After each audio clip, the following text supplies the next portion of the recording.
Big news off the court in the NBA and WNBA. We get into it next on Beyond the Locker Room.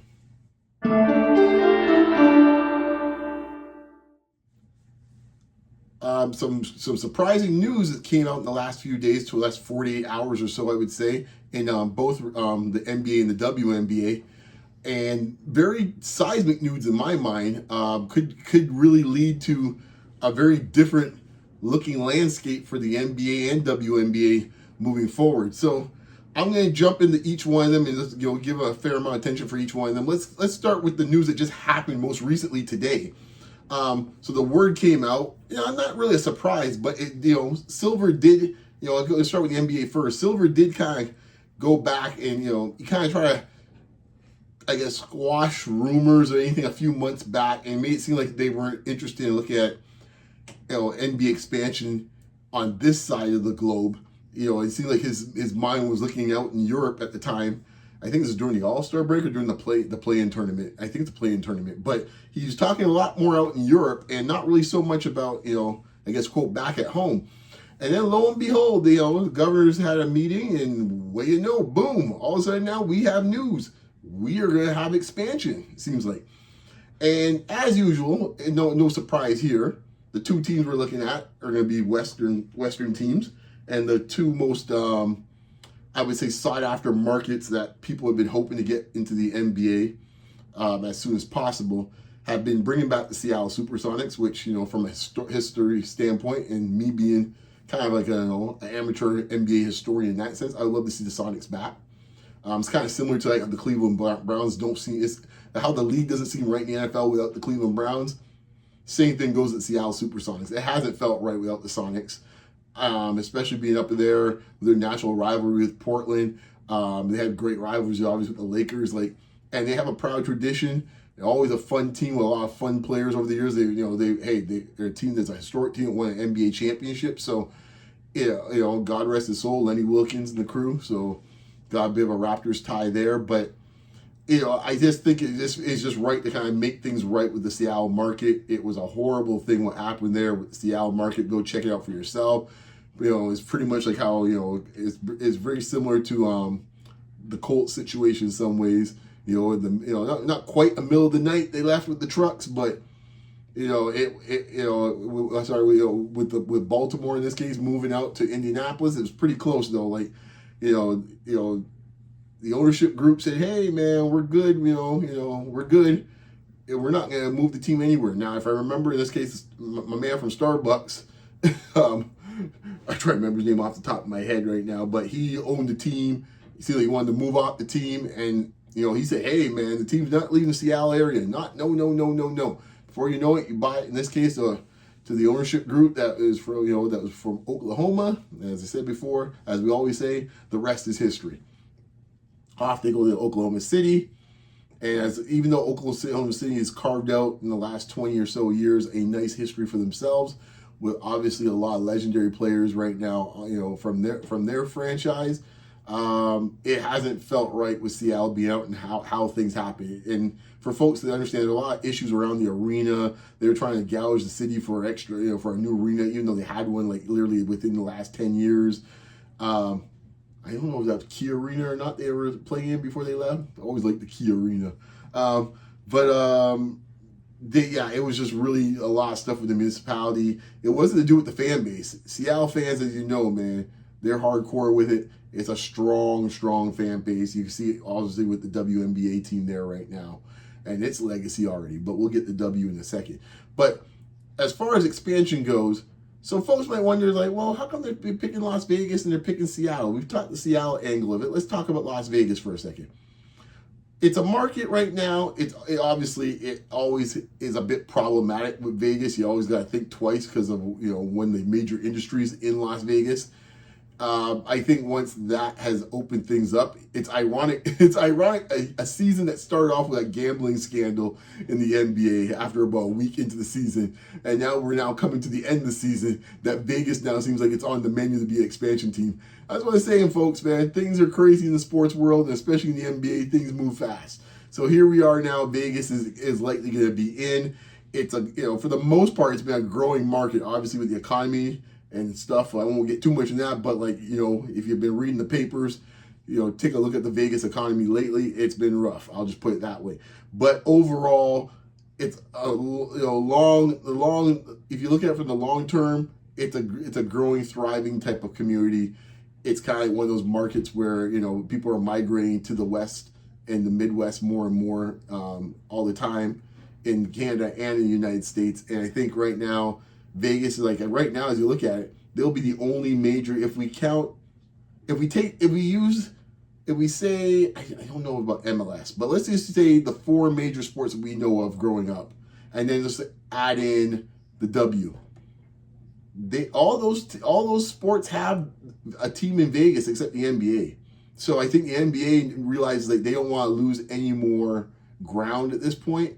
It will be interesting to see what Vegas does as a team and a fan base, because if you've been to Vegas, and I've been a few times myself, like, that's hardcore Laker country, right? And I'm not sure, like, I would say, unlike the other teams that are coming from, that came from other, other cities, obviously the A's are going to be moving there soon, I think this year maybe.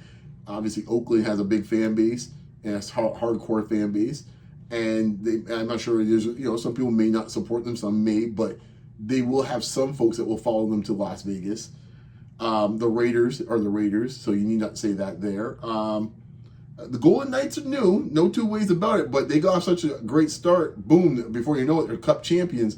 And I think they've now fortified themselves as a big-time player in the market. And they have a very strong fan base as well, too. And, of course, the Aces. Need we say more? The dynasty of this decade in the W. So it's going to be a lot of stiff competition, but the NBA, I think, realized now is like, it's now or never pretty much, and we got to get in here. I will also say, too, you're wondering maybe if you're looking at it for a bigger picture, how come it's like there's no Eastern Conference teams? Well, this is one of the reasons why I think to move to 32 teams, they wanted to get 2 Western Conference teams, because the new TV deal, it helps NBC as one of the partners. That it helps all the TV broadcasters partners, but especially NBC. The reason why is when NBC did the deal just last year, you'll notice that right now you get your Tuesday night game, and it's like your typical 7:30, 8 o'clock start, and then they'll move into an 11 o'clock game, and you hear some of folks talking about, like, why is the game so late? The reason why the game is so late is that, think of it almost like a way like it's local channels or syndication almost. So the NBC affiliates that are in the Eastern or Central time zones, instead of them having, say, 3 episodes of different Law and Orders, they're put in the NBA game. Now, if you're on the West Coast or say in the Mountain Time Zone, you may not have that. You're going to probably be delayed. If it was, say, it was a typical Law and Order episode, that would be coming on at 8 o'clock Pacific time or Mountain Time, or I guess it would be, in this case, it would be 9 o'clock Mountain Time. You need something. You're going to need that game's got to start 8 o'clock that time for the affiliates there. So even though it's a strange time for us in the East Coast, you got to look at it from a local standpoint and the local NBC affiliates. That game starts at 11 o'clock our time, but actually 8 o'clock on the West Coast.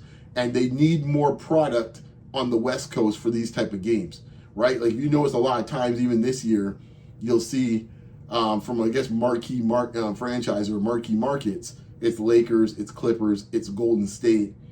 And, and for the most part, that's about it. Phoenix sometimes gets in there once in a while. Even though I'm surprised, Phoenix is having a good season. They haven't been on NBC as much as you would think for these marquee games. I guess they didn't expect Phoenix to have such a good season, so I'm surprised they haven't tried to flex them in. But they'll do that, or they'll push back, say, someone that's in the Mountain Time Zone or Central Time Zone, like Mountain Central Time Zone, something like a San Antonio, for example, and have them play a late game against one of these West Coast teams. So for them, they want a few more West Coast teams that give more variety, and getting Seattle in there, a fairly decent market from size-wise, and Vegas, obviously a hot market, that makes things a lot easier that you could sell. You could then sell that to, I guess, more advertisers. Say, hey, man, we have markets in Seattle and Vegas. So that's the rationale behind it, guys. Now, what does that do now from a standpoint of geography and conference realignment? Well, that leaves now, I guess it would be 2 teams moving over to the East, or at least one of the two teams, I think, at the moment. And I think right now the teams that you're looking at potentially as being the teams that would move, at least one of them will move, is Minnesota or Memphis. Right? So if we're looking at it that way, I'm just trying to do some quick math here. 15 and 15. They add two teams over to the West, that would make 17. So therefore they got to move one of those teams over to the East to make it 16 and 16. So it's either gonna be Minnesota or Memphis. Me personally, I hope it's Minnesota. I think it'll be a great, push for the Eastern Conference. You get Ant-Man and Randall in that group that's right now at the moment poised to be a championship contender. Not just and they've been in the conference finals already. So and Ant-Man's a marquee dude. So to have that guy, to get to see him twice a year in the Eastern Conference, that would be great. And I think also too, it then bolsters, it kind of moves the competitiveness now where the Eastern Conference now is a little stronger, and now it kind of evens things up a little bit more with the Western Conference because it moved Memphis over. Don't get me wrong, I can make the argument for Memphis too. Obviously, geographically, Memphis makes the most sense. It's the furthest east. So I think it's going to end up being Memphis.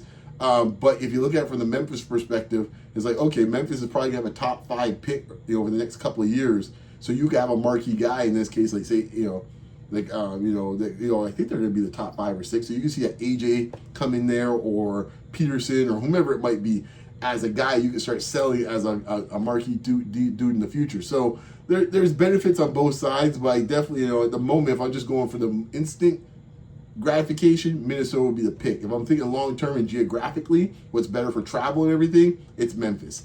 So, exciting times. But, one time Chicago used to be in the Western Conference way back when in the 70s. So for all you NBA historians and NBA enthusiasts, you know that one already. Chicago is there. A few other teams. I think someone mentioned this last week that at one point, I think I was watching a broadcast with Orlando. Actually, they were playing a Western Conference team. And they were talking about how these two had a little bit of a rivalry the first year that Orlando was in because of realignment. Orlando was actually playing the West for a year till they got moved over to the East. So, the strange and quirky things that you get when you have expansion. So it's good for the league since they haven't had a new team since 2004 with Charlotte. So yeah, man, it's about time. The bolster that. I think honestly, I hope this moves to getting 4 more teams after this. I think 36 is the max, I think, for all these leagues for it to work, to be sustainable. So if they get 4 more teams, then I would suggest, off the top of my head, Vancouver would be great. You want to get Vancouver back in there. It fills up the Northwest. Also, the Canadian rivalry, Toronto back again. They too also very similar to Seattle. Folks support the Vancouver Grizzlies. Once again, management was the issue. Ownership's key, folks. Ownership is key. So get Vancouver in. I think I'm in 2 minds about them, but I'm gonna throw them in there. What the heck? Maybe I think it's the second time or third time's the charm with Kansas City. What the heck? They got a big arena there. They've been really pushing to get some major teams back in there again. And they don't. And I guess that's a one spot in the Midwest. Even though they have a lot of teams in the Midwest, they'll fill that spot out. That will be 2. I think if you want to protect any of the Texas teams, I think you should put a team in Austin. Well, actually, you gotta remember that. Actually, hold on. I can't have 3 teams. I can't overload it. I gotta get to when they're an Eastern Conference team. I think going to Eastern Conference, I think Nashville would be my next pick. Obviously you got Memphis already there, but I think Nashville is like probably the more prosperous city at this point. So I think they would be a pretty good pick. So I would look at them, as a possibility. I know some people said Montreal. I doubt it. But Nashville, I would look at from the East. I think if I'm going East or Central, I keep Kansas City. I don't go to Austin, even though I think Austin would be wise because the Spurs are always using them for leverage, and I'm not sure if the league wants the Spurs to move. So they might blunt them by giving Austin a team, and that will kind of hold them back a little bit. But say Austin's on the list, and I have Kansas City, Vancouver, Nashville, and my other team, I'll go into the Midwest again, and I will take what should I take? Okay, I'll go with Cincinnati. I'll go with Cincinnati. They used to have the Royals back in the day, so let's go with Cincinnati. and bring them back, because I'm not sure if there's any other East Coast team I could think of that would work, that's big enough that could work. They all have all the big boys out there already, right? I mean, I don't think they're going to play a team back in New Jersey again. I think that's done. They have two teams in New York, essentially. Philadelphia's Philadelphia, and they definitely can do what they have to do with that situation, make sure Philadelphia doesn't leave. They're using Newark as the leverage. I don't think that's going anywhere. Boston, of course, is Boston. And then you move on down in the Midwest. All the big Midwest cities are pretty much have a team. So the only thing I can think of is Cincinnati is a possibility, unless they move to Louisville, who's been asking to get in the mix for a major team. And that's an interesting possibility. I'm open to Louisville. I think Louisville was in the ABA, I think, at one point. Kentucky Colonels, I think they played out of Louisville. So, hey, we'll see. Hey, I got to check that out, by the way. I heard it's really good. Soul Power on Amazon Prime for you guys. You can find it bootleg. Good luck to you. I'm trying to do so myself. But I heard it's a really good documentary about the ABA. So for folks that want to learn a little bit about the ABA history and see some of the things that we see today that came out of the ABA, it's good to check out. All right, moving over to the W. A quick thing on the W. We are talking. We've been talking for 7 days straight now. And we'll see what comes of it. The deadline is fast approaching. And my girl, boy, the commish, Kathy Engelbert, said things have been progressing. She sees light at the end of the tunnel. All right, Kathy, you might still have a job. We'll see. At the moment, Terry Carmichael Jackson said Monday, who's the executive director for the WNBA and the WNBPA, she said that progress is being made in the collective bargaining negotiations. So we'll see. She says a delay to the 2026 season could not be ruled out. So it might be something where it might be a delay, which sucks a little bit for us folks that in this case are W fans. And obviously with the tempo coming on board, you'd love to see it get a full season, but we'll see how it plays out. She also mentioned that she recognized that there's big time negotiations. There needs to be an adjustment. Absolutely, and the players more importantly recognize that, understand that, and prepared for it as they always have been. Close quote from Carmichael Jackson. Bargaining session at 2. The WNBA and NBA began Monday's bargaining session at 2 p.m. They spent over 70 hours since last Tuesday working hard and working towards a new collective bargaining agreement that aims to be, quote, transformational for the players and the league. I smell that's probably Kathy's language. We'll see. We'll see what happens. She said there's been progress. This is now Deb Willing. She was the WNBA NBPA's outside counsel, said there's been progress made. Asked if she thought a term sheet could be completed over the next 15 to 20 hours. Willing responded, quote, I would hope. There we go, folks. There's hope in the air. So, and then one key point here from Jackson, I'm here reading off of MSN. So Jackson, however, said there's still work to be done. When NBPA President Anika Ogumike spoke with reporters Saturday, she said the biggest items to nail down were revenue sharing and housing. So this to me tells me there's still work to be done. Because until that revenue sharing situation gets sorted out, there ain't no season happening. And I hear folks, I know there's that big mouth Charles Barkley out there saying, pretty much, he's one of them dudes in this case will sell out the soul just to go and get a deal with any sort of management group. And then you're sitting there 10 years later wondering, like, dude, why didn't we do more at the time? This is your moment. If you're going to get revenue sharing on the table, you're going to have to do some things. And believe me, these girls are willing to do some things. They have options outside the WNBA. So I think it's a part that sometimes that Charles Barkley and others don't understand, that they think, where it's like the NBA is like the be-all and end-all. For the W standpoint, the gap between the W at this point of the W's world and say playing in Unrivaled or the European league that they have going on, the gap is much smaller. It's not like the NBA in this case, and then you're playing at some European league in this case where you're playing something like, some small gym. That's not the case here. So they don't seem to understand that, and they get into a lot of things in those other leagues when it comes to health, benefits, sharing, revenue sharing. They're getting those in those leagues. So the W doesn't have as much leverage as a league as maybe Charles and others think, and I think this is the reason why we're now hearing revenue sharing being discussed, when before, according to Adam Silver and Kathy Engelbert, it seemed like that was a non-starter. It seems like now we've moved the goalposts, as they say. So that is an encouraging sign. I'm straight. I'm always pro player. I ain't trying to hide that. I hope the ladies could get themselves a revenue sharing model. And I think sometimes some of these folks out here don't understand when they're saying they want what the men want. They're not saying they expect to have $20 million contracts or $50 million contracts. That's not what they're saying, folks. They want the model. That's what they want, the revenue sharing model. And considering what the TV contract is and the revenues that are coming in and expansion that there's over 5 teams, including 2 this year, money's flowing. Money's flowing. So I'll leave it there, folks. Lots going on inside or on the floor and lots going off the floor. Hey, it's a lot of stuff happening beyond the locker room. That's why we have this show. Anyways, man, once again, you can find me on X, Facebook, Instagram, and of course on Blue Sky. You can find me right here on YouTube. Like, comment, share, and subscribe. As I said before, times are tough out there. This is one of these things that are for free, folks. Appreciate the subscription. You can give it to me. And once again, I always love the support. We'll talk soon, guys. Take care. Keep it locked. Peace.